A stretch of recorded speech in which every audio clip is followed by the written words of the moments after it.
சோர்ந்து போகாமல் பின்தொடர்.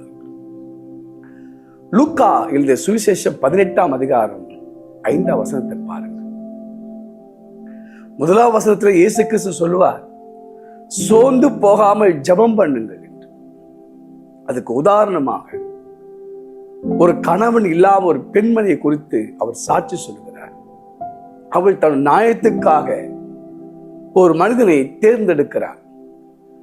அந்த மனுஷன் யார் என்றால், தேவனுக்கு பயப்படாதவனும் மனுஷனை மதியாமல் இருக்கிற ஒரு மனிதன். ஆனால் அவளுக்குள்ளே இவங்கிட்ட போனாதான், இந்த மனுஷங்கிட்ட போனாதான் எனக்கு நியாயம் கிடைக்கும் சொல்லி சோர்ந்து போகாமல், அவமானத்தை எண்ணாமல், தன் கணவன் இல்லை, ஒரு மனிதனுடைய வீட்டுக்கு அடிக்கடிக்கு ஒரு பெண் போகும்போது மற்ற மக்கள் தவறாக பேசுவார்கள், சொந்த பந்தங்கள் தவறாக பேசுவார்கள். ஆனால் அவள் யார் குறித்தும் கவலைப்படவில்லை, யார் என்ன சொன்னாலும் சோர்ந்து போகவில்லை. இந்த மனுஷன்கிட்ட தான் எனக்கு நியாயம் விளங்கும், நியாயம் கிடைக்கும் என்பதை அறிந்து சோர்ந்து போகாமல் அவள் தொடர்ந்து அவங்கிட்ட நியாயத்தை கேட்கிறான்.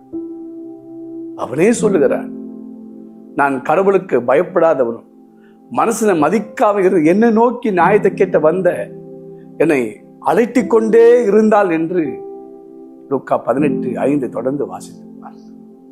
அதுக்காகவே நான் இவளுக்கு நியாயம் செய்ய வேண்டும் என்று சொல்லி அந்த கடினமான மனிதன், மனுஷனை மதிக்காத மனிதன், கடவுள் பக்தி இல்லாத, அறிவு இல்லாத ஒரு மனிதன் தன்னிடத்தில் தொடர்ந்து வந்து கேட்டுக்கொண்டு நிமித்தம் அவன் மனம் இறங்கி அந்த மகளுக்கு அவன் உதவி செய்கிறான். இதுதான் இயேசு சொன்னார். என் அன்புக்குரியவர்களே, தம்மால் தெரிந்து கொள்ளப்பட்ட பிள்ளைகள் இரவும் பகலும் தம்மை நோக்கி ஜெபிக்கும் போது